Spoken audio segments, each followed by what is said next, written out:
Hello and good morning, and welcome to our fifth Global Employer Summit. My name is Joe Simperman. I'm the president of Global Cleveland, and I am just so excited that you're able to join us today for what will be the best Global Employer Summit yet. We have heard the phrase again and again in Northeast Ohio over the last few years of where are the workers? The answer is here are the workers. And we are excited that you'll be learning from the experts in the field and the people who are most responsible for making Northeast Ohio the welcoming place that it is now here during our Global Employer Summit. We do have an amazing lineup of speakers. First, I'd like to thank a few people who helped to make this event happen. Truly, without them, we wouldn't be on this conference call today. First, Keith Libman, our board member, for being so integral in helping to plan this event. I'd also like to thank the amazing staff and dynamic team of Global Cleveland. Nancy Janis, Elizabeth Kuzma, Supriya Tamang, Allison Redder, Rosarita DeMillo, Amos Nsengimana, Gwendolyn Kocher, Fatima Harris, Colin Derrick, Fatima Rahman, and Josephine Manko.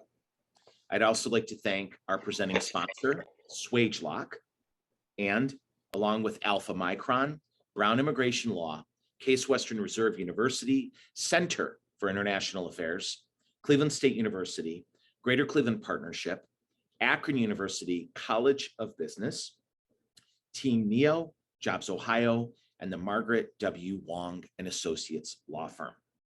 I'd now like to introduce our mayor from the city of Cleveland, Mayor Justin Bibb, to welcome us to this session. Mayor Bibb. Hi, this is Mayor Justin Bibb. I'm thrilled to welcome you to the 2022 Global Employer Summit. Businesses in Cleveland, like many other cities across the country, are facing a challenge of attracting and retaining top talent. Our international community can help bridge our local talent gap. This also supports growth in our economy and promotes diversity, equity, and inclusion in the workplace. The city of Cleveland is home to a large international community, and we are committed to developing a diverse and inclusive workforce. Companies that are embracing diversity are thriving. In fact, organizations that have higher levels of ethnic diversity are shown to increase their revenue by at least 15%. Today, job seekers highlight the importance of a diverse and inclusive organization when evaluating companies and job offers. Cleveland's industry and culture have remained world-class in part to the contributions of our immigrant and first-generation populations. Our city is stronger with diverse voices at the table. Cleveland is proud to be a welcoming city and celebrates our rich history. Thank you for joining us today, and God bless you. Thanks so much, Mayor Bibb. We really appreciate you. We appreciate your leadership, your administration, and your great support for Global Cleveland. I'd like to now introduce Mr. Baman Tahiri, the CEO, CTO for Alpha Micron. He is a native of Iran. He got his bachelor's in science from Cal Poly and his master's in science and PhD from Oklahoma State University, all in laser physics. He joined the LCI in 1995 and started Alpha Micron in 1996, along with his two colleagues. In addition to Alpha Micron, he started 3 additional companies, Akari, eTint, and Sentient Realities, to address the growing need for the technologies created in Alpha Micron, which is now the recognized global leader in liquid crystal photonics with expertise in delivering optical devices that feature dynamic light management. Alpha Micron has a diverse culture where most of the top-level employees are immigrants, like Dr. Tahiri himself. Dr. Tahiri, thank you for joining us today. Thank you very much. It's definitely an honor to be here, and I really appreciate the opportunity to present a little bit about what Alpha Micron does and why it is important for us to support the community, and what we believe the community is very important to support us in that sense. So I want to share a screen, if I may, just to give you a little bit of at least a visual of what we do.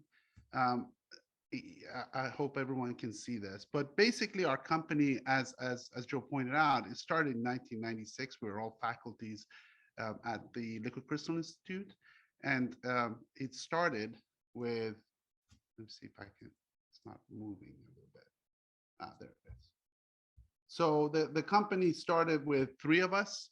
There were myself, and that's when I had actually black hair, and a couple of my colleagues from the institute. And it was really to address a need that the government had. The Air Force had this need that they wanted something to allow the pilots to be going to be able to go above and below the cloud with a single visor. So they wanted a technology that would be adjustable tint and a tint on demand system.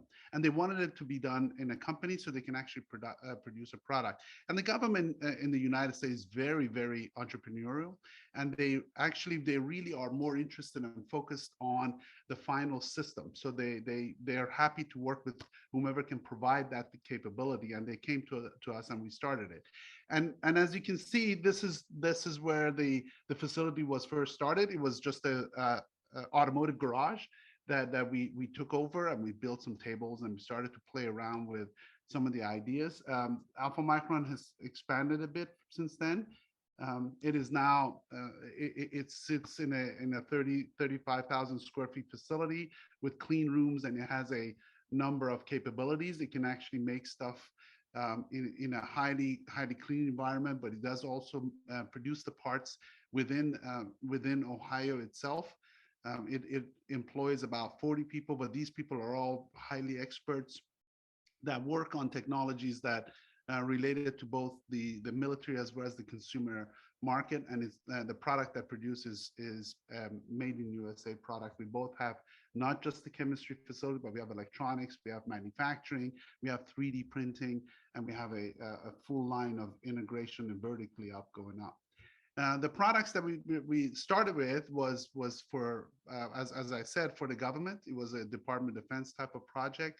And it addressed some of the needs, not just for the pilots, but also for the warfighters. If they go in and out of a building in these situations, they needed to change their and protect their eye against both the fragmentation, but in terms of different lighting conditions. So we were able to create a product, and it's the only product on the military's APIL list, which is approved product eyewear list, that is electronic tint on demand. But since then, we've moved it into the consumer world too for high-end athletes, which every interaction counts, and the system has to be very fast and responsive. Since then, we were able to the technology itself, because it's on a plastic LCD type of system where you apply a voltage and you change the tint. Has other applications in different arenas. So we moved from the eyewear into the different industry sectors. There's a large need in the AR VR market, especially at the present time, where the technologies are moving into a system where you integrate the outside world with images and information being placed in you. And there's a number of large consumer electronics in the West Coast that we are working with. Unfortunately, we're not allowed to disclose any names, but they are pretty dominant in this field. But we've moved on to even further for the larger areas. The automation of the cars and the battery operated cars has changed the way that the automotive industry has designed cars, and the interior of the car has to be much more of a nice environment. And as such, there's a desire to have auto dimming tints on sunroofs and the windows of the car, and we are one of the companies that are working on that with some OEMs. And then, of course, as it moves further, there is need in the architectural industry for the large area energy savings for both the zero energy building and stuff. We've during this past 25 years, we've been able to interact with a number of industries across the globe, as well as vertically going up, all the way from material companies such as Merck all the way to the OEMs, large OEMs, including Tesla, Volkswagen, and Mercedes, as well as some of the other entities in between those. And that has kind of attracted a lot of attention to this particular region and the liquid crystal industry that sits there and associated with it. Now, according to this, though, I mean, I just really want to focus on this. This is just to give you a background on Alpha Micron. But the more important thing is our people. Of course, the technology is always there, but you really need the people to be able to create that technology and move it forward. I've put a map. It's just a simple map of putting out there. And these are the people that we're working at Alpha Micron or are working at Alpha Micron. Still, most of them are there, and from different parts of the world. And you can see that we have a really diverse group of people, both men and women, from different parts of the world that are coming in. We have anywhere from Mongolia to Brazil to Canada to Eastern Europe to Western Europe. We have some from Africa, as of course from Middle East, and myself and my wife are all from there. But what it does is that we have found that when you bring a group of diverse people into a space, it makes a big difference. I mean, there's a reason why the US is the global leader. And a big part of it is that if you look at it compared to countries like China or any other country that you look at it, where the homogeneity of the countries is pretty well set. In the US, the diversity that is there, what it does is that it brings the people from different cultures and different mentalities into a room, and then they sit around the table. And what that does is that it provides you with ideas and concepts that typically don't come, or is the new way of looking at it. I mean, I always say that the notion is that if you bring everyone that studied from the same exact textbook into the same room, the solutions they're going to come back with is exactly the same.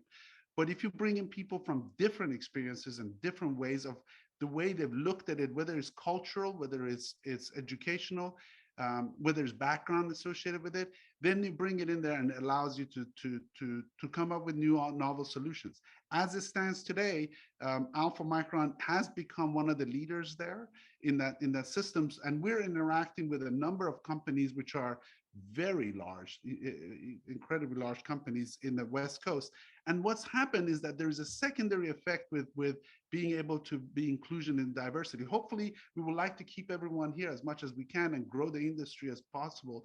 But even if we don't, and even if we train people, we've had over about 100 different interns coming in through the company over the past 25 years, and they moved on and they've gone to the Apples of the world, the Facebooks of the world, and Snapchats of the world. But once they are there, then they can come back and they work with us on that sense. And I think that plays also a very big role in this thing.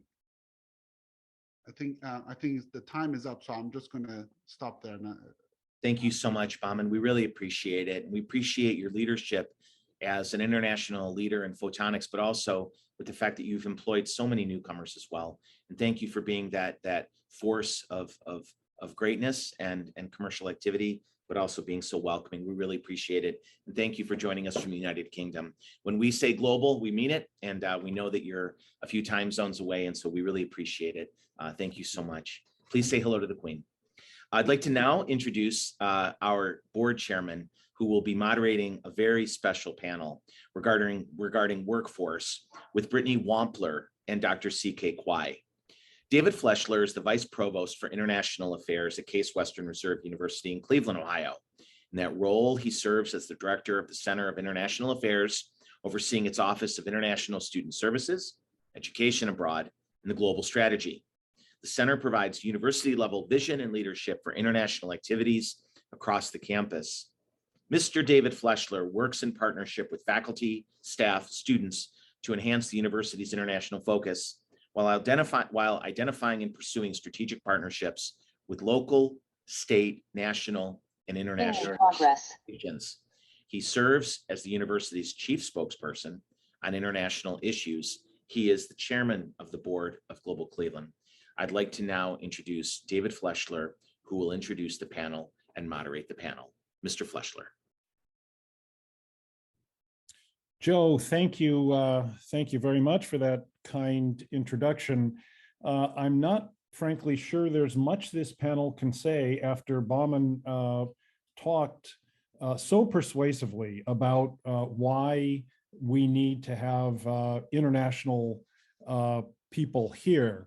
What I'm hoping that we can do in this panel, though, is get down to some of the nuts and bolts about why you should think about bringing international students into your workplace, but B, how you can do that and what the visa issues, et cetera, look like when we do that. Joe introduced the panel by saying this is a workforce conversation, and that's true, but I'd like to add two sub themes to it. One is how do we keep and how do we attract students to come to Northeast Ohio, and what are the reasons for that? And the second is that if students are staying for a short or even a longer time, how do we understand the benefits that they bring to the Northeast Ohio economy? So we have a lot to cover in a very short period of time, just 15 minutes. And I'm joined by two real experts in the field, and let me introduce them. The first is Brittany Wampler, the Director of Career Development and Exploration at Cleveland State University. Brittany serves as the Director of Career Development and Exploration at CSU, and central to her role is really helping to connect all CSU students to employers in the city and the region. And the second is Dr. C.K. Kwai, who is the Director of International Programs and Services at Cleveland State. He's an international educator and has held various administrative positions in public and private higher education institutions and systems offices.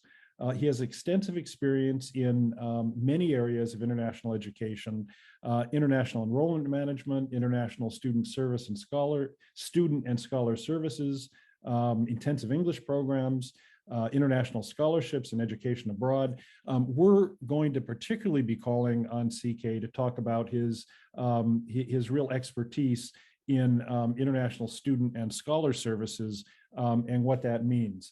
So actually, let me start out with a question to you, Brittany, which is really a two-part question, which goes to our international student population here in Northeast Ohio. How can they enhance our Northeast Ohio workforce? And how can international students fill the needs of companies that you see out there? Thank you so much, David. And thank you, Global Cleveland, for the opportunity for CK and I to serve on this panel and be able to share the benefits that our international student population can offer to the city, both short-term and potentially long-term as well. You know, I think I will today be serving mostly as an international student cheerleader, because that is really the role that I play on campus, is to elevate the CSU student experience and ensure that our students are ready, prepared, and excited to enter the workforce. I think one thing, David, that we can touch on is the growth of international students in Northeast Ohio, and specifically at our two institutions. At Cleveland State, for example, we've seen over 50% growth in just the past 2 years. So we went from slightly under 1,000 students to now almost 2,000 international students at Cleveland State. And I know that Case is home to just over 2,000 international students, and they are coming from all sorts of different countries and playing a real role in the economic development of the city, because they are living, working, and spending time out in the community. And I think that we can invest in them in multiple ways as well. While they are students, there are possibilities of hiring for part-time or full-time internships that can connect to their curriculum. And then upon graduation, I would love to see more of our students that want to stay in Northeast Ohio to have the opportunity to go work and elevate the varying Northeast Ohio organizations and corporations by seeking employment, whether that's for 1 to 3 years without any ties or requirements for those corporations. I know CK is going to touch on that, but I think as the cheerleader today for our international student population in Northeast Ohio, this is a committed group of students that want to, in many cases, stay in the United States and work in Northeast Ohio. It would be a dream for them to stay. And so I'm here to share the good news that that is possible to do as an internship or as possible full-time employment in the future. Brittany, thank you. Let me just add to Brittany's comments slightly, which is as a employer, and I see that we have many participants that are here. The international students at our 2 institutions and the international students at other institutions in Northeast Ohio do several things. One is, I think you'd agree, Brittany, in many ways, they're the best and the brightest that we have at our institutions, because coming to the US is not easy for somebody from overseas. And to get here, they have to fight through a lot of visa issues, making sure they have enough money to get here, et cetera. And they bring their own brains, but they also bring their own desire to be in another culture. And then they bring a different culture, and they bring a different language to your companies, which can help expand you not only within the United States, but internationally. So these are students and others who come from elsewhere that really bring a lot to the table. So CK, I'd like to turn to you for a minute. How do international students fit with companies that are interested in bringing them here? We hear a lot of stories about how difficult it is for companies to bring international employees generally onto their payrolls, that there are visa issues, that it can cost a lot of money, that it can be a lot of time, and that discourages a lot of companies. But I think in many ways, some of those things are myths, and maybe you can be our myth buster here on the panel. So CK, if you can address some of those issues, I think our audience would benefit. Oh, thank you, David, and thank you, Global Cleveland, for this opportunity. And I will try to be precise. As I've always said, U.S. federal immigration regulation is never precise or is never simple. But I'll try to simplify things.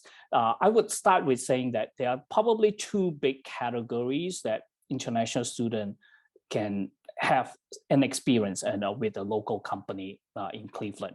Now, one is CPT, or often known as CPT, and the full name is Curriculum Practical Training. And as the name explains, it has to relate to the curriculum. So whatever the major the student is in, whether the student is in a computer science major, student is in accounting major, so it has to relate to the major. And because it's curriculum, so it must generate credits. So it could be internship credits, it could be a special topic, whatever it is, but it must be an integral part of the curriculum. And that is something that, for example, for part-time internship, there is really absolutely no limit to how long that part-time internship can be. It can be for 2 years up to, for example. But of course, it can also just be full-time for the summer. So that is a very quick and easy process, and that is something that is usually authorized within the institution. So it can be done very, very quickly, within a week, I would say.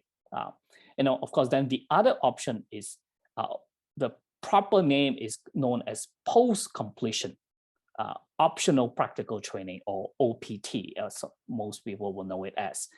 That is usually authorized after graduation. And that process takes a little longer because it's approved by the federal government. So it may take 2 to 3 months, but students can actually apply for it way before estimated graduation date. So they can plan for it. And my past experience of working with employers in this area, and I'm going to kind of combine the two areas, is that there are a number of employees that I've worked with that will hire a student as an intern using CPT over a summer, or maybe over during the year. And they may have 2 or 3 students, and from there they decide who they may want to keep. And then they continue to extend that into OPT later on. So the CPT can be kind of a probation, if you want to call it, to test out who works out much better for the company, who is a better fit for the company.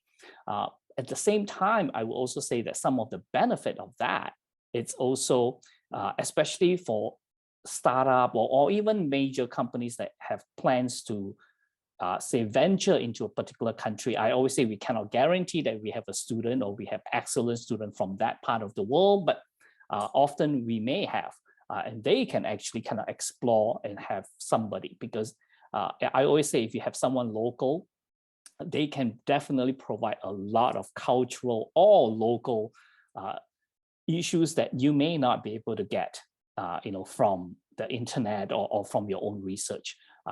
They may have very special connection. They may know how to approach certain things very differently. So those are some of the experience that I've had, while working with employers and international students.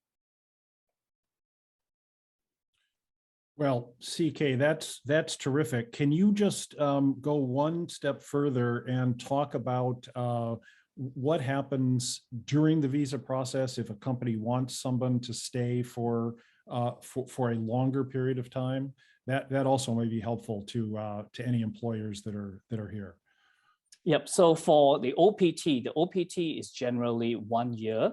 Now, for students who are in the STEM major, they can extend it they can have a 2-year extension beyond that 1 year, so 1 to 3 years.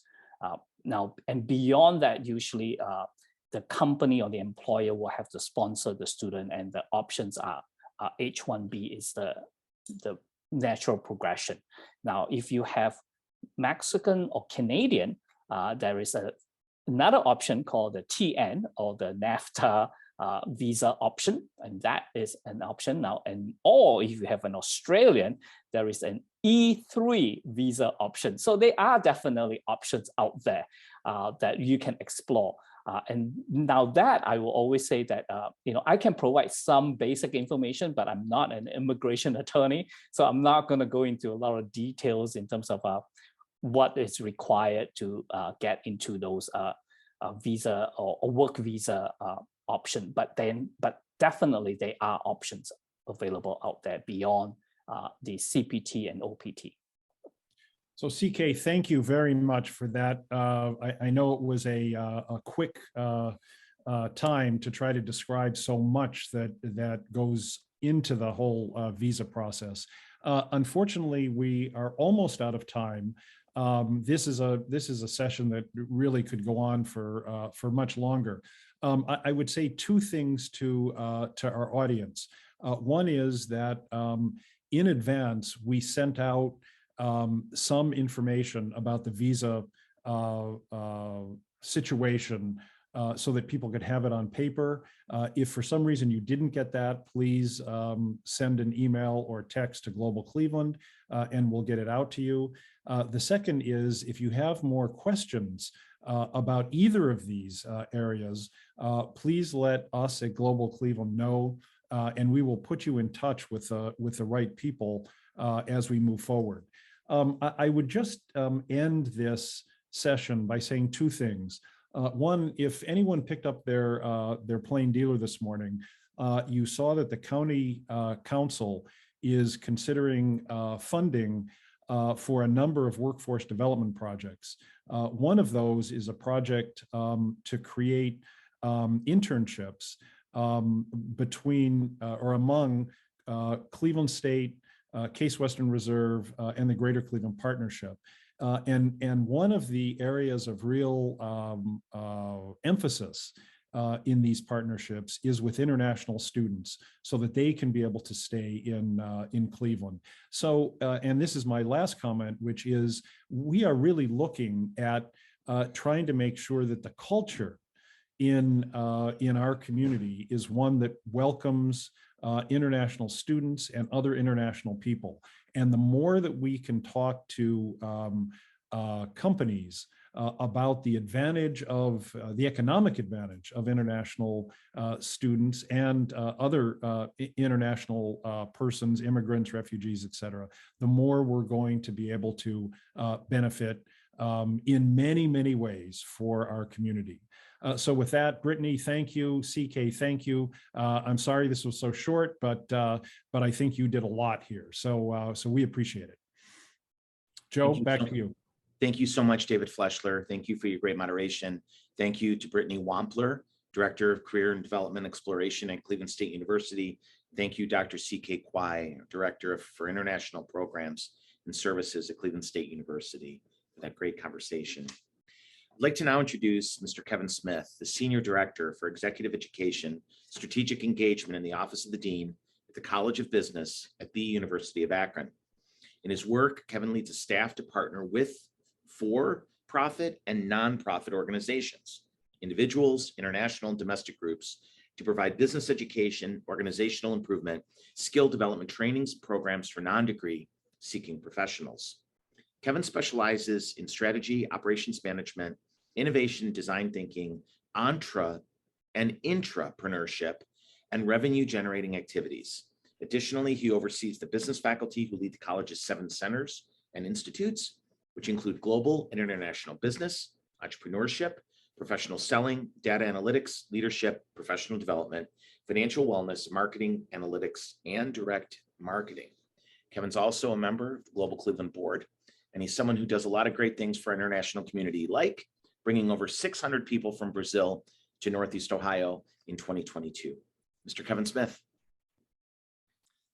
Good morning, and thank you, Joe, so much for the great introduction. Thank you to Global Cleveland. I'm going to share my screen here to give you a little bit of a visual representation of what I'm going to speak about today. So first, just the reason I'm here with you today is I'm very passionate about what we do, any university does in Northeast Ohio. And I think that, you know, while I work at the University of Akron, one thing I do want to point out is I think very regionally about this, and not being from Northeast Ohio, I really do try to emphasize the great, rich environment that we have here that is so competitive with any other economy, and not only in the United States, but anywhere. We're in Northeast Ohio, at least as of 2000, I think it was 12 or 13, we were at least the 13th largest economy in the United States. Thinking regionally provides us an opportunity to think about the great resources we have, particularly our universities. So while I do work at the University of Akron, I'm an advocate for all students. I love the last session, and I hope to add some value and some depth to that as well. Outstanding opportunities with the international students. And at the end, I'll give you my contact information, some additional resources. So my central argument and message here is that, you know, international students represent a key path to a regional prosperity. And with a place like Northeast Ohio, we have a complete leverage point, a strength that you can find very seldom anywhere else in the United States. I would also argue that we're not leveraging it enough, which is really a great opportunity for us. And so as we have an employment gap, I completely agree with the message that it's not that we have a lack of workers, we have a lack of knowing where to find them and how to access them. And so international students, and I want to separate these into 2 different areas, international students and immigrants, because they're 2 different areas that actually kind of lead to 2 unique advantages. Refugees, I would include, but there's different issues and different complicating factors with that. But I would argue in a separate presentation that's more than 10 minutes that there's a great opportunity with refugees as well. So just 2 things: economic growth, job creation, human resource talent pipeline.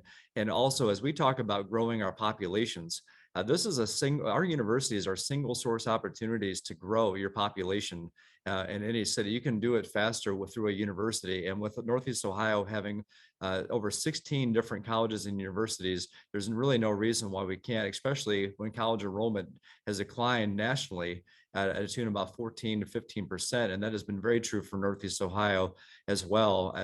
Some of our populations trickle back up. They are still at a little bit of a deficit because high school graduation rates among national students is declining. And we had the COVID-19 pandemic, which did have an impact on universities. So key terms just to kind of separate these two things is international students are really just visiting from a different country. They are on an F1 visa. They're pursuing education, likely continuing to work. I have some statistics for you on that. Immigrants are typically first generation born abroad or second generation US born with at least one immigrant parent. And both of these groups are opportunities for us as Northeast Ohio and using universities as a pipeline for that. So here's some national statistics for you. And again, I look to think about what, the panel before me and just the outstanding perspective they provided to give you some economic value to that. So one, nationally speaking, these are the real data. So international students contribute $28.4 billion and create 306,000 jobs in our U.S. economy. That means for every 3 international students that come to the United States, 1 U.S. job is created. And if you just think about Northeast Ohio alone, which I'll tell you about in a second, that's a really big economic impact just from our perspective. And then, look at this from Ohio. Just you want to get down to what it looks like just for our state. Almost $1 billion of economic benefit created by international students. 9,200 jobs created, 29,000, almost 30,000 international students here with those F1 visas. And as my colleagues in the past panel just talked about they talked about OPT and OFT and other opportunities there. And depending on where you're from, there is a great pipeline of students, 30,000, and we're not even at capacity. So right now, arguably, we have a greater supply than we do, or we have a greater demand for what we want to create. And we have more supply of seats than we are able to have students fill at this point. So universities can offer more space. As Cleveland State almost doubled their numbers, I can't speak on behalf of Cleveland State, but I would argue they probably want some more. And I would say the same is true for the University of Akron. And I can't speak on behalf of Case or the other universities, but I don't think we're going to turn students away at this juncture. So 3,800 of those students in Ohio right now are in the OPT category. That means that they have 3 years to work outside of this after graduation at least. And a lot of those students continue to go on, as my colleagues mentioned. In a survey of those students, 73% of them actually indicated a desire to participate in an OPT. That means that they want to continue working in here. So that means of the 30,000 students, 73% want to continue working in the United States to some capacity, and 18% of them are utilized. That means that we are underutilizing the students that actually want to stay here. So here's what it looks like in Northeast Ohio as a regional piece. So this is right here on the right-hand side is a snapshot of just 5 universities in a tract. So this doesn't take into account all 16 different universities in Northeast Ohio region. This is just 5 of them. You can see some of the numbers down there, economic impact. That means that just of these 5 universities alone, $156 million of economic impact is created. 1,700 jobs are supported or created. And that means 4,781 international students enrolled. And this is not including, just because of the tool I had to use to get this, other universities like Kent State and ITT, and you can just go down to Malone University, Walsh University, Youngstown State, great universities, great colleges in Northeast Ohio, not indicated just because of the tool. Look over into my left-hand side. If you think about the 16 universities and campuses in Northeast Ohio, 27% of that almost $1 billion of economic value is created in Northeast Ohio alone. And my argument is that we're underutilizing all this, because if you look at Ohio State, just by comparison, they are generating the same $234 million of economic value just in their international student population at one university. We have 16 in Northeast Ohio. We are completely underutilizing this and in a way that we can really get behind and say, this is why we should welcome. This is why we should attract, retain, and try to move students through using universities through that pipeline, because they're a benefit to all involved with that. So again, this number over here in the picture is 156, but the number not listed for that 27% is $234 million, which is equivalent to what Ohio State produces alone. So the economic perspective here is that we are underutilizing our OPT and of course workforce development by about 80%. OPT can more readily lead to H1b visas because we have H1b cap exemptions at many of our companies, and most companies don't realize that they have these things. For the amount of money that a company might say that arguably they spend in getting that the international student into the visa, it is roughly 1/3 of the cost to 1/4 of the cost of actually finding just a person to recruit that works here already. It costs a lot of money to acquire new talent through recruiting agencies. It costs less money to get a student from a university that's highly qualified and help them with their immigration. Example outcomes. So talk about capacity. One thing I want to say in the underutilization piece is that if you were to grow one university, a region of universities by 1,000 international students, that would lead to $32 million more increased economic benefit. And that means also an additionally 300 more jobs for people in the US. So this is a mutually synergistic process by which universities are a resource to the region for population growth and economic growth and talent acquisition. So, and there are other ways to do this too, because those numbers are only based on academic programs, meaning you come to school for an undergraduate or graduate degree. But there are other things that we do that call professional or executive education, which almost all of our universities do. And that's one of the things that I do. So Joe mentioned about the Brazil program. We have brought it'll be 750 now in just a 5-month period. But this summer we're welcoming 300 more. And these are professionals that have college degrees in Brazil. They're fully fluent, they're fully conversational, and they are paying to come to Northeast Ohio for 2 weeks at a time. And they want to work here and stay here and live here. And they want to do work here. And they work at companies like Meta and Google and companies you've heard of. And they're working at companies that you can easily transfer over. They want to stay. They often don't know what the process is. But just alone, not to mention what they pay the University of Akron to be here, it creates $3.6 million of economic impact just with that alone. As we welcome 300 more, and we're going to welcome 300 more in February. These are programs that don't even count in the numbers that I just showed you. So finally, jobs and real benefits. In Ohio, immigrants, 443,000 documented. This doesn't count the undocumented alone in the state of Ohio. 12.1 are STEM workers and our first generation immigrants. 4.1 are nurses, 7.8% are in health aides. 22,000 of them are first generation immigrant and faculty, staff in universities working here as highly talented people that come here that, just to work in the universities. So universities can be hubs for those people. And then more than 5.3 million students nationally are enrolled as first generation immigrants, making up 28% of all US students alone. And just to let you know, that is the 58% increase overall from 18 years. And so when US colleges increased in their populations over 18 years, 58% of those students were first generation immigrants. And we have a reason to want more of them in Northeast Ohio because we have over 16 universities in Northeast Ohio, and that is part of our economic force. So this is going to continue to grow until 2035, and that's when they project it. And this is a big piece. And I'll give you an example of, like you say, well, Kevin, what happens when they come here? It's not just about college, and you're absolutely right. Akron Public Schools has a great example. North High School is the most diverse, internationally diverse high school in the entire state of Ohio. It's located in North Akron, Ohio. Here are just some statistics given to me by the assistant superintendent. You can see right there that almost 40% are Asian or Pacific Islander. You can see the far right-hand side that they started these programs in 2015 to help retain more of these students and get them in the workforce, enrolled, enlisted, or employed.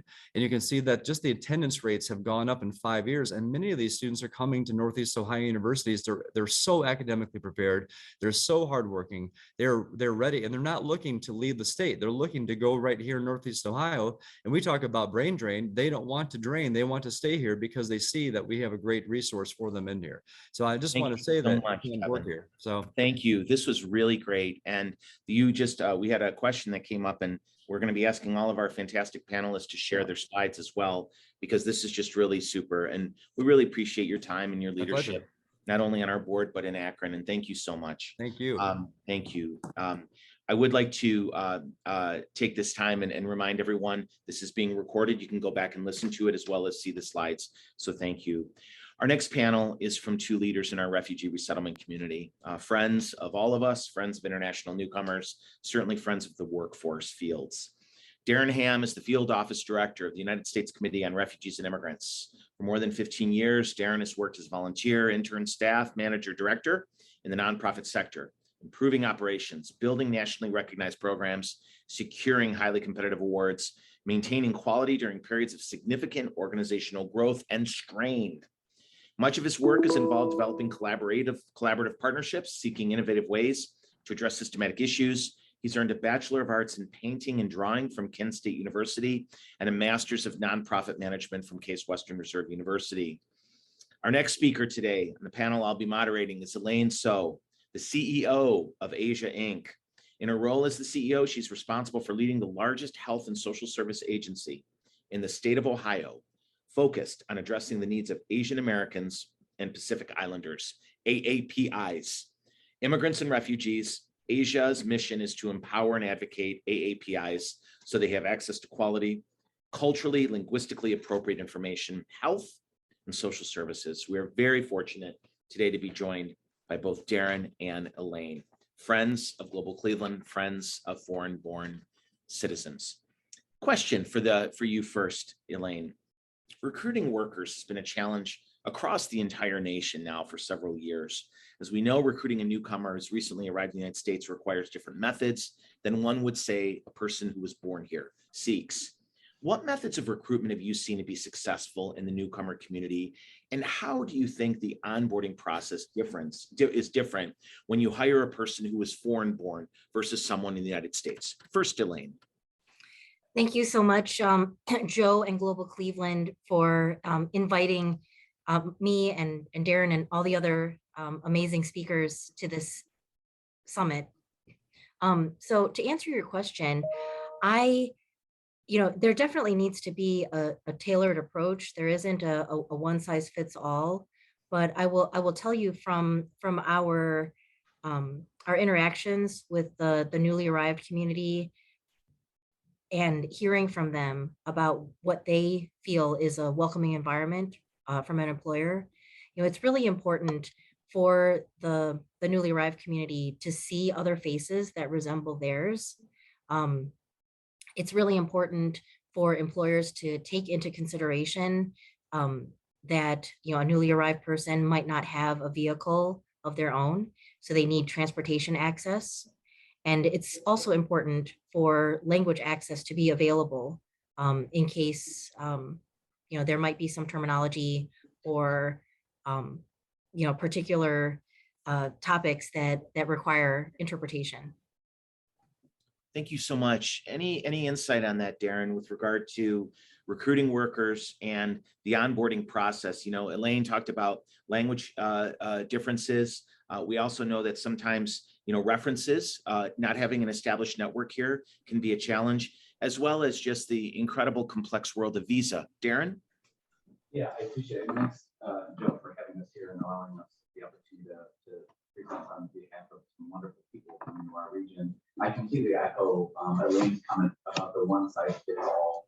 I think, considering the perspective of an employer and acknowledging the diversity of backgrounds and experiences individuals have before they arrive to Ohio is significantly important. So when we consider things like recruitment, I think having some of that cultural aptitude and sensibility about some people maybe having a more abject removal from their homeland, like in the case of those coming from Afghanistan over since last October and for October, and how that dramatically affects, I think, both their personal experience, communal experience, and their expectations upon arrival.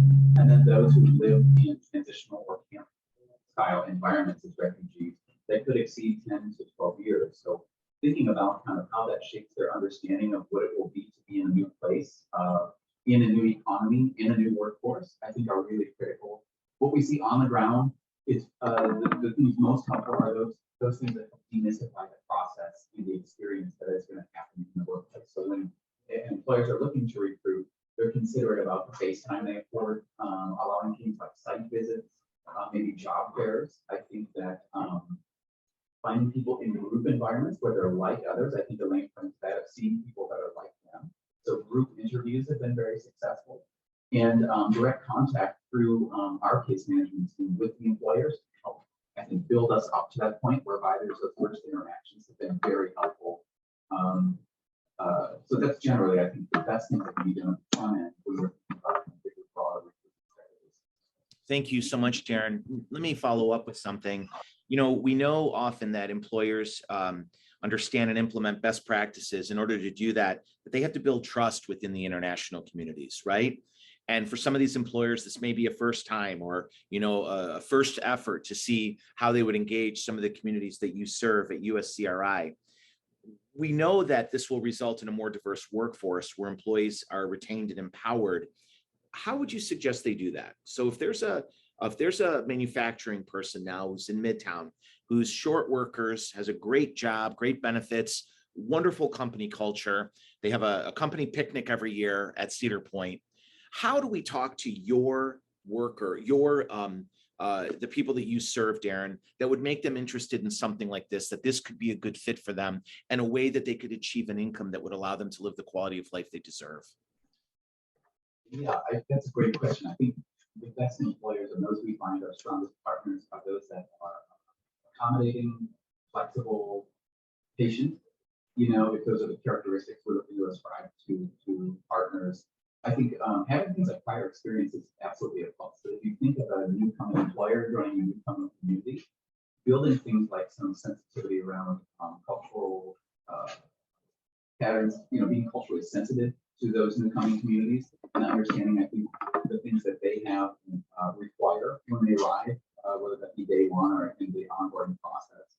I think providing opportunities to for those to observe religious holidays or cultural practices are very important. I think those are extremely sensitive to our communities, and those are, as we know, in patterns of migration, some of the things that have been glued that hold communities together. So those are really critical in maintaining those across time and through this experience. I think being patient, calling back to some of those qualities with language learning and those that don't have English as a first language. So understanding things like handbooks, policies, manuals, and technical language can be very challenging. And then providing opportunities for advancement. You know, we find people want to come in and start work right away, and they want opportunities to learn, get to work, and grow with an employer, which to me provides great opportunity from the employment side and the benefit side. But for the employee, is an exciting opportunity as they join a new workforce. Thank you. Anything on that, Elaine, in terms of that kind of outreach? You know, you spoke about the language issues. What would be some unique measures that we would ask these companies to employ when they're looking to hire people? So one way that I think that companies would be able to attract more new arrivals, you know, from other countries, is offering, you know, some sort of short language learning opportunities. So, you know, just like you know, anyone in the workforce, finding time for any type of additional education or additional activities is difficult. And an employer who offers, you know, short, like maybe 15-minute opportunities for learning better, you know, improving their English would be an added value for many new arrivals who are limited English proficient. And I think that would definitely demonstrate to the newly arrived community that they are, you know, on the side of these new arrivals and supporting them in their advancement to gain English skills as well as any other skills while on the job. Thank you. You know, Elaine, just to follow up on that, I mean, I know that your organization offers a lot. Asia is not only a phenomenal healthcare center, it's a community gathering place. It's a place that gives people that leg up when they get here. Can you talk a little bit about it? You know, I know there's some training that you offer as part of the English language classes that you give. For somebody who's on this call who's an employer, what can they expect? Can they call you? Can they call someone at Asia and say, hey, we'd like to hire people, and how do we make this work and build that bridge between Asia and that company? If you could talk a little bit about that, Elaine. Yeah, definitely. So as an organization, we have a workforce development program, a department that assists newly arrived immigrants and refugees with job placement. So we work with employers, and employers also have to work with us in the sense that, you mentioned our English as a second language classes that we offer. Unfortunately, we've had to really pare down our English as a second language classes because of COVID. But we have a limited right now online learning opportunity. But for anyone who has learned another language, you would know that learning online through Zoom or something like that is very challenging to learn the language because there's a slight delay between the audio and the visual. So you can't get the precise sound and formation of the mouth to make the sound. But in any case, we, as part of our English as a second language classes, we incorporate, important things like etiquette and hygiene as part of our classes. So we make sure that if the culture is different in another country than it is here in the United States, that those learning English with us, that they are equipped with whatever resources might be needed to know how to appropriately practice hygiene, practice etiquette, how you interact at work, dress codes if they are applicable to the work environment. We provide all of those trainings and educations as part of the English language classes that we offer. Thank you, Elaine. Darren, USCRI, your engagement with an employer. I'm, Joe Fabitz, and I run ABC Company, and I want to hire people, and I'm going to take care of them. What say you? I think it's firstly, it's a very welcome invitation to our team. Our employment services team work really hard on kind of both sides of this equation. So recruiting, engaging, and supporting employers across time, and doing the exact same with the clients that we serve. So we're really thoughtful of kind of the artfulness of that design and finding the good opportunities, bringing on some of these sensibilities and attitudes and behaviors and practices at the employer level, and that also doing the exact same for the employee, whereby we're helping them with employment trainings and understanding what the responsibilities will be in the workplace.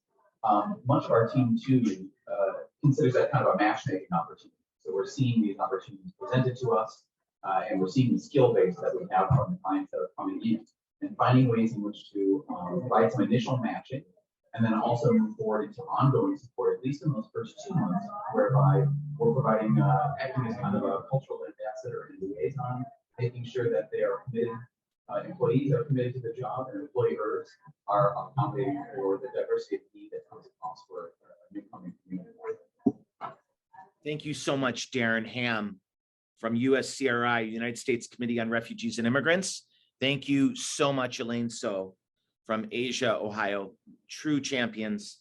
Our community is so fortunate to have you both swinging for the fences for our sisters and brothers born abroad.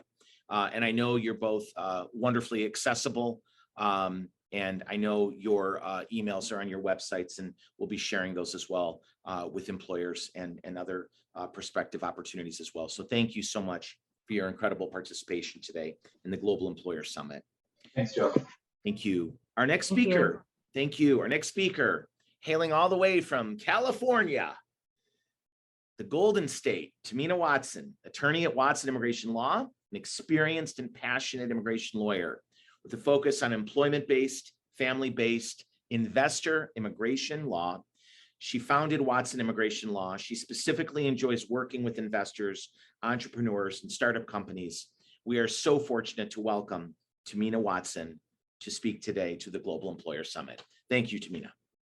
Thank you so much, Joe, and to Global Cleveland for having me today. I am so honored and grateful to be part of such a distinguished group of panelists. Everybody shared very important information that is music to my ears, because these are the things I normally share with people. But I will not take time discussing some of the things that other people mentioned, because I have a lot to share, and I can honestly talk about immigration all day long. So I want to make sure that I give you information that you can take back to the table wherever you are. And I want to share a PowerPoint. So let me see if I can get that up. Where is it? Here we go. Can people see my screen?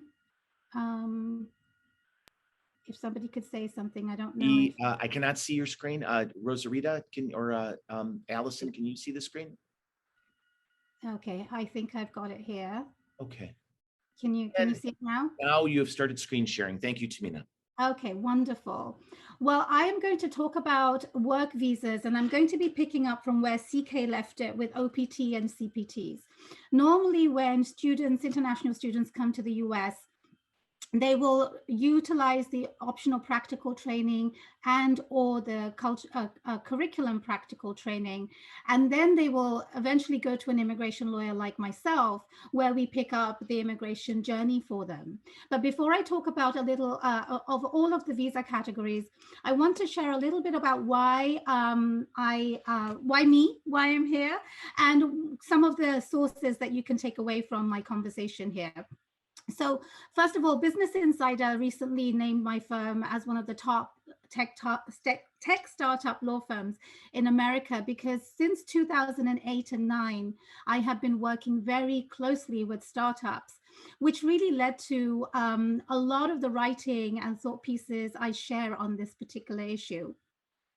But I want to draw your attention to a bi-weekly column I write for Above the Law, which is a national legal magazine and online magazine. And I write about immigration issues that are current and what people can do. So there are 2 articles I would actually draw your attention to. One is about how the CAP exempt H1b can be utilized for the refugee community. And I talked about it in the context of Ukraine, but I really think there's a broad use for it. And I know David mentioned CAP exempt H1bs. I know Kevin mentioned it. I would ask you to go to the column on Above the Law, find my name and find all of the columns, because you will find trending and in real time information about what's going on in immigration. I also write for the Entrepreneur magazine, and I just recently started to write for Forbes magazine, and you'll find all of those there. I have written a couple of books. I want to draw your attention to them because there's a lot of information, statistics, resources that you can use in all of the things that you do, but also for advocacy reasons. So I wrote a book in 2015 called The Startup Visa, when immigration reform died in Congress in 2013. And that book was launched at South by Southwest. And I did a second edition of the book just a few months ago. And there was a Startup Visa podcast series with a lot of people who have been advocating for this space.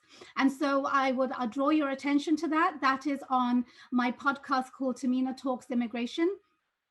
But inspired by the book, I've also launched a second podcast called The Startup Visa, sort of a derivative from the book, where I'm bringing experts who can talk about the how-tos of preparation of visas that are essentially for startup founders. So those are resources that I ask you to look up, because you will find those very handy for all the things that I will talk about now and all the things that you've just learned about. But as a politician, I've learned that I have to be like a politician. Instead of asking for votes, I have to ask for reviews. So if you get the book or listen to the podcast, please do leave a review. So what are we going to talk about today? I'm going to touch on the current state of affairs on immigration, what we're seeing at the moment, but then I'm also going to talk a little bit about immigration visa options in the context of employers, founders, and just general workforce strategies. So currently, and everybody's mentioned it here, every industry is seeing a labor shortage. Almost on a daily basis, I pick up the phone from potential employer sponsors, and there really aren't a lot of visa categories available for them because, you will hear about that in a moment, but every industry, whether you are a manufacturing company, whether you are a tech company, whether you are in the hospitality industry, you know better than me that there is a shortage of labor at the moment. But that is also coupled with the immigration policies that we have seen from 2016 to current, where the COVID pandemic has really compounded the policy delays that we have seen. Now, what are the policy delays? There are delays in getting work permits. There are delays in getting green cards. There are delays in getting visa appointments, particularly if you're abroad. And all of these things really do factor into the considerations of which visa do you use right this moment and how do you use it. And part of that discussion also leads to immigration reform. Immigration reform has been necessary for at least 30 years now. The visa system that we have, the immigration system, is from the 1950s and 60s. The major update that happened was in 1990, where we have the visa categories. And you know better than us, better than me, that the world has changed many times over. And if the immigration policies do not stay in the same form as globalization or the work systems that we have, the visa categories that we have are not easy to use. And that is why your advocacy is actually very important. Share your stories, write letters to the editor. You know, if you have a situation where people need to understand why this particular conversation today is important, why the international immigrant workforce can help our economy, share those stories, because those are what will change minds in how we can get change in policy and laws. So, immigration options that we will discuss. I will talk about visa options for employers in general. I will talk about visa options for founders as well, but immigration recruitment strategies are important as well. And I think you'll understand why when we speak in a minute. But before we go into any of that, I want to mention the anatomy of a work visa application. A lot of you may have filed applications, you may not have, but whether you have or you haven't, it is always an overwhelming task for the employer.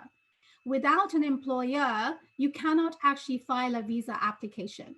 Often, students will look me up and find me. I will give them the 101 of an application process, but then I also actually have to do that again with the employer, because now the employer says, okay, let's do this. So any work visa application will have 3 headings: employer, employment, employee.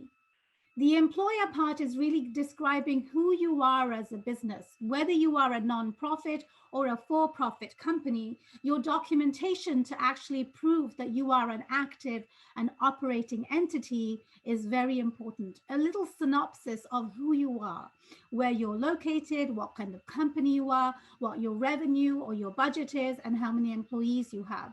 And all of that has to be documented with evidence: your licenses, your incorporation documentation, your payroll taxes, your federal taxes, organizational chart. All of these become some of the standard documents. So no matter what visa I describe in moments to come, just remember the anatomy of the visa application so that you can go with the flow on what you need to prepare for.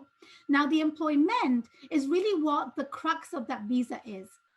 Is it an H1b? Where you have to show the bullet pointed job description that will match the background of the person that you're hiring. Do you need a degree to do this job? If this is an internship, and I'll talk about those as well, I'm so glad that David mentioned that the city of Cleveland is looking at funding for internships. I think I've got some visas for you to look at for those. That becomes part of the documentation of the employment. And whether it's an O visa or an L visa, I'll talk about those in a minute. Just remember those visa categories that we talk about, that becomes very important for the employment part of it. What are you doing that matches the requirements of that visa? And then the employee, the third part of it, is this employee the person that you are looking for? Does that person's background match the job that you have? And all of that has to be documented. So no matter what visa I talk about in just a few moments, just remember the anatomy. The presentation of that application actually is varied because of that visa category, but the broad headings do not change. Now, what visas can you consider? Now, CK mentioned OPTs and CPTs. That's when somebody has come to you and you have treated them as an intern, they're learning, and now you've realized that's somebody that you want to sponsor. So the most popular visa that is for skilled professionals is the H1b visa. Now, the H1b visa is typically used in a fiscal year, which is from October 1 of any given year, and you can apply 6 months in advance on April 1st. Now, in the last couple of years, the application process has changed a little, where it's an electronic registration process, where you would simply submit the name of the employer and the name of the potential employee, and you would submit it with $10. The good thing about that, it is relatively simple. You do not have to file the entire application. And you could do this on your own. Immigration lawyers will typically tell you you can do it, but it's not necessarily advisable because there are two separate categories. There is a master's category and there is a bachelor's category. That is, there are 65,000 visas that are set aside for people with a bachelor's degree or people with master's degrees from a different country. If you have a master's degree from a US accredited university, then there are 20,000 visas that are set aside for those types of beneficiaries. So in total, there are 85,000 visas that are for this H1b visa under the quota every year. Now, I will tell you that up until this year, this April, the highest numbers that we had seen were close to 350,000 applications. This was before 2016.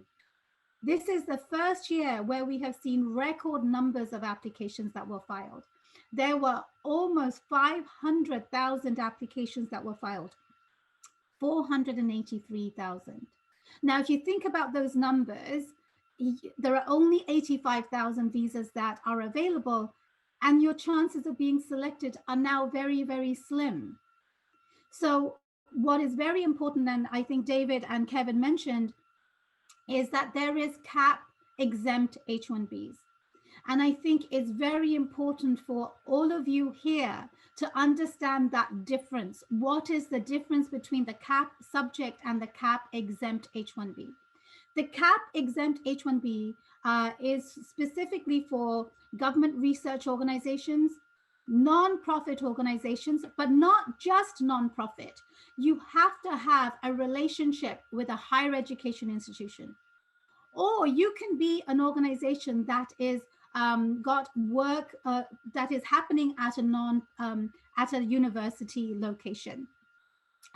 So there are specific categories in which the employer can become part of the bucket that is CAP exempt.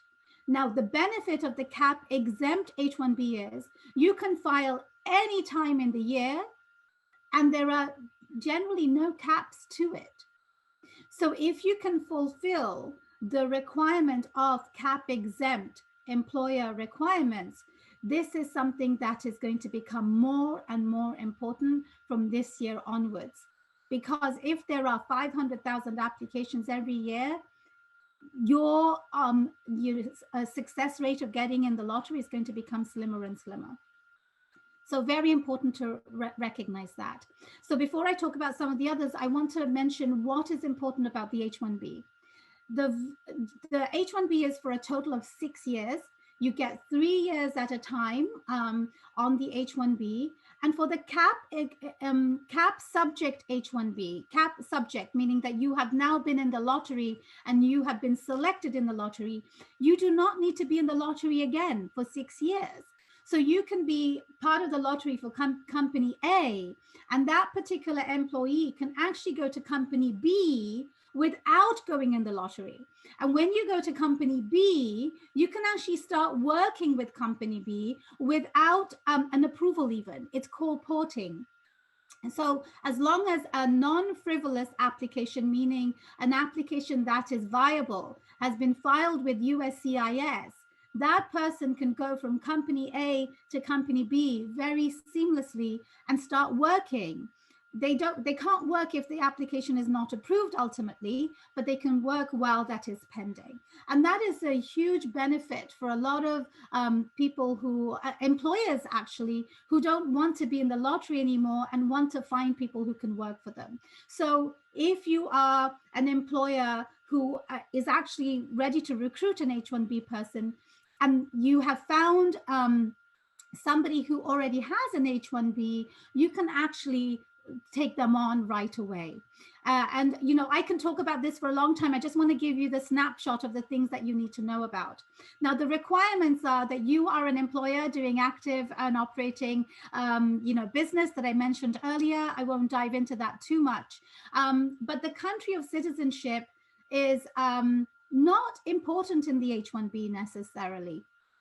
They can be from any country. They must have a degree and the job must require that degree, but there's no country of citizenship restriction in the H1b context. Now, a lot of people will say, well, what about my spouse? You know, there are a lot of people who will come to the US who are already married with children. They will have concerns about their spouses. The H1b spouse visa is the H4 visa. The H4 visa spouse cannot get a work permission until they are part of the green card process. I will not overwhelm you with that information, but just know that if there is no green card pending, the spouse cannot get a work permit at, you know, in that moment.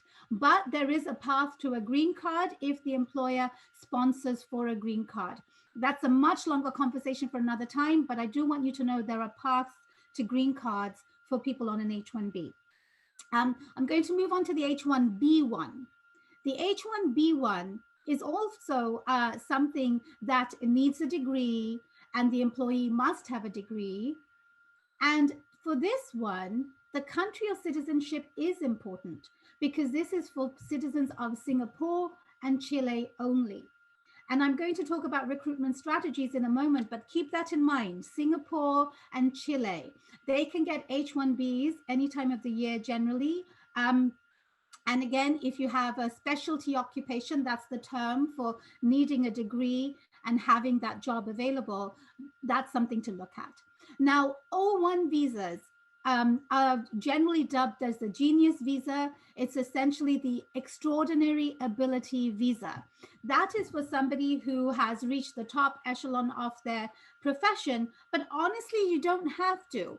Just recently, in the last couple of months, the USCIS, United States Immigration and Citizenship Services, have updated their policies on O1 visas. If you have a STEM degree, if you have, you know, patents that you have filed, if you have raised funds, if you, there is a laundry list that they have given, actually, in this administration is looking holistically about how to broaden the policies to stick within the visas that we have. The O visa has just become much more desirable. So if you have STEM graduates that you would like to hire, the O visa could actually be something to consider because you do not need to be restricted by the time requirements in the year. There is no, you can file at any time in the year. It's not like an H1B. And the anatomy of the H1B that I just, the visa category, that application, that still stands, employer, employment, and employee. And the preparation will depend on the presentation of how do you show that this beneficiary is indeed extraordinary. It might be that they are a PhD graduate and they have written theses, they have made some discoveries, they have written peer review articles, they are first-person authors. All of these can be utilized to show and present that they meet the requirements of an O1. And I think there is a lot of opportunity here. If you find the right candidate, this is something to consider alongside the H1b. Now, the validity requirement for the O1 is generally 5 years. You cannot get more than 3 years at a time on a visa, by the way, but you can get a total of 5 years on the O1, and then you can increase it 1 year at a time. Now, the O1 also has a path to a green card. It's called EB1A. It sort of mirrors the O1 requirements, it has a little bit more to it. But if somebody has met the requirements of an O1, there is opportunity and potential to prep their case and have a strategy in mind in how to get them a green card. Now, the O1 does not have a country of citizenship requirement at all, and the spouse cannot work. So these are some things that you will come across in your interview process, because the employee will ask these questions. So it's good for you to know about them. Now, the L1 is a multinational transfer visa. Now, if you are a company in the US that is just starting here, you're part of some of the economic development strategies, and you have now started a company here, you can bring employees from the foreign branch to the United States. If they are a manager or an executive, they can come here on an L1A. If they have special knowledge about your business, your procedures, your protocols, your software, your hardware, they can come to the US on an L1B. No country restriction, any country, any citizen of any country can come and utilize the L1. The validity period is, for an L1, the total time is 7 years. There is a green card pathway that mirrors the L1. The L1B, however, is only for 5 years. And the green card pathway is for you to sponsor them. It's a different pathway. Now, the spouse of an L1 can actually work this L2. And just in the last 2 months, there have been some major developments where the L2 visa holder can actually start working incidental to that status. One of the things that happened recently, and it had built up over the last 2 years, is work permits were becoming more and more delayed. If some of you have that experience, you'll know that the work permit itself has been taking in excess of 6 months, close to 9 months, sometimes even more than 12 months. So there had been a lot of litigation, and that resulted in the L2 policy change, where if somebody has entered the US on an L2, they can start working immediately. So all of you who deal with HR and I-9 purposes, make sure that you get updated on what paperwork you need. But that's a really good opportunity and a benefit for the L visa category. Now, the E2 visa, and CK had mentioned E3. I want to throw in the E2 before I talk about the E3. Now, the E2 is something that we have used as a backup in many ways when the H1b did not was not successful. The E2 is a treaty investor visa. You have to have citizenship of a country that has a commercial treaty with the United States. So India does not have one. China does not have one. Indonesia does not have one. So citizens of these countries cannot utilize the E2 visa. But there is a list on the Department of State website. You can simply Google E2 country list, and that Department of State list will come up. What's interesting about this is, number one, somebody who is an investor can invest. The law does not say how much money to invest. The law says substantial amount of money to invest. And the rule of thumb is, so somebody can invest $100,000. Let's say they're buying a Subway or a franchise, and they're going to, employ people in the United States. They can own that business up, at least 51%. 51% to 100%. So a local person who is trying to, they can't get a bank loan, they could potentially look at, partnerships. That's a longer conversation for another time. But what I want to mention is if anybody is already on an E2 investor visa, they can actually hire E2 employees from their home country. And that is something that is not well known. So I think it's important for you to keep that in your toolbox as that becomes relevant. Now, E2s, the visa stamp is often for 5 years, but it can differ depending on which country you're from. And when you come to the US, you get 2 years at a time. You have to leave the country, not Mexico or Canada, somewhere a little bit further, and then you come back and the 2-year clock begins. The E2 allows for the spouses to work as well.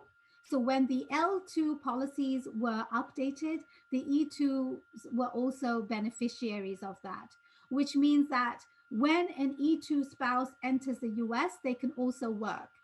And so that's something to keep in your knowledge list, because when you are making your own assessment of visa categories, just know that spouses for this can work.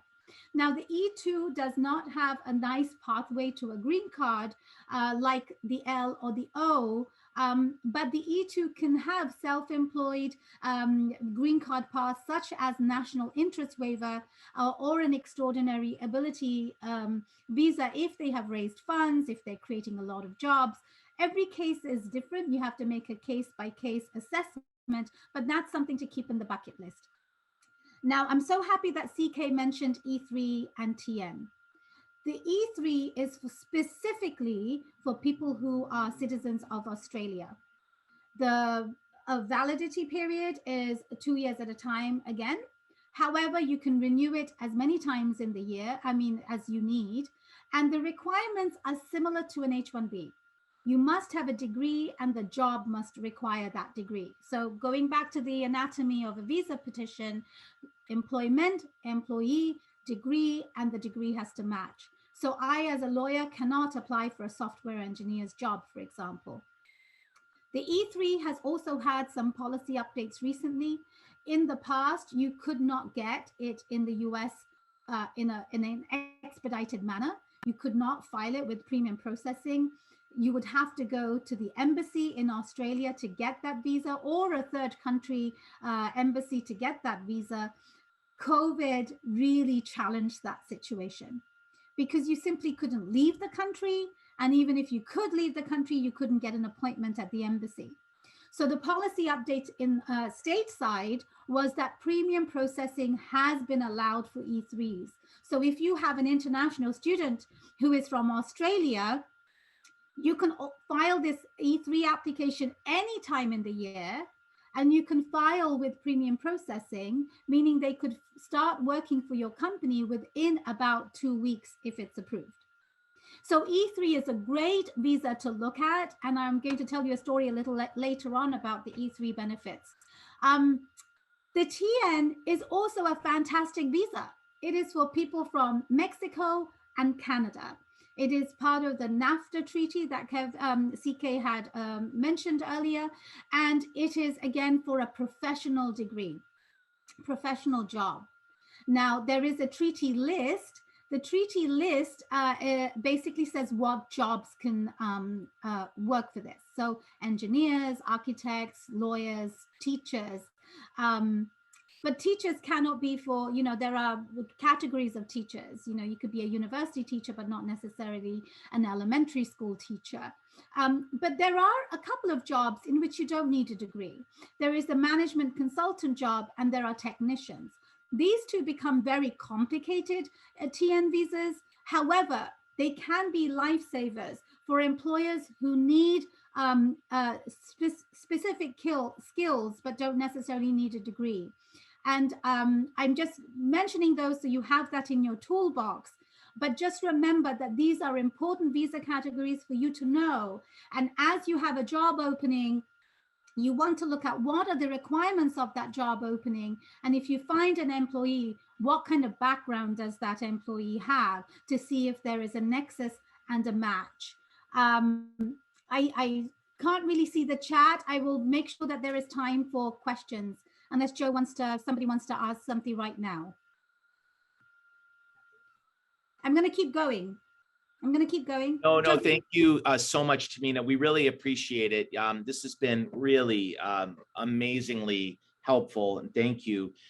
We do want to thank you for this, and also this is important slides that you've shown, and I know a lot of people are gonna keep watching this. So Tamina, thank you so much for your really thoughtful presentation, and we really appreciate it. I want to thank all of our speakers today for our Global Employer Summit, our 5th one. Of course, I want to thank our speakers. I want to thank our sponsors, SwageLock, our presenting sponsor, with Alpha Micron, Brown Immigration Law, Case Western Reserve University, Center for International Affairs, Cleveland State University, the Greater Cleveland Partnership, Akron University, College of Business, Team Neo, Jobs Ohio, and the Law Office of Margaret W. Wong and Associates. I also want to thank all of our attendees, and I want to thank all the people who immigrate, who come to Cleveland as refugees, who come here as international students, who make our community that much stronger and that much better. We have some upcoming events. Our podcasts landed, which we want you to make sure that you listen to, where you check in on your podcast. It's a wonderful way to get to know some of our leading newcomers here in Cleveland. Our ongoing ambassador and diplomat series, we've been hosting them monthly. They've been really interesting in seeing how the international community is reaching into Cleveland. Welcoming Week this year, starting Friday, September 9th, going through September the 16th, where we'll feature a variety of different speakers and programs and events, some in person, where we will be excited to welcome people here to Northeast Ohio and talk about how welcoming we are. Our Sister Cities Conference, which is coming up October the 17th through the 21st, with the Cleveland Public Library, such an important part of our efforts this year to welcome people. And of course, our annual meeting, December the 8th, which will be in person, and we are extremely excited for that. I want to just take the time and thank everyone who participated in this. I want to thank our board. I want to thank our sponsors. I want to thank our attendees, and I want to thank the staff of Global Cleveland for being remarkable. Go to our website for more information, where we're posting information weekly on the incoming Ukrainian community that's coming here to Cleveland, as well as other ways in which you can help and participate. Please sign up for our social media channels. And please remember that we do this work together.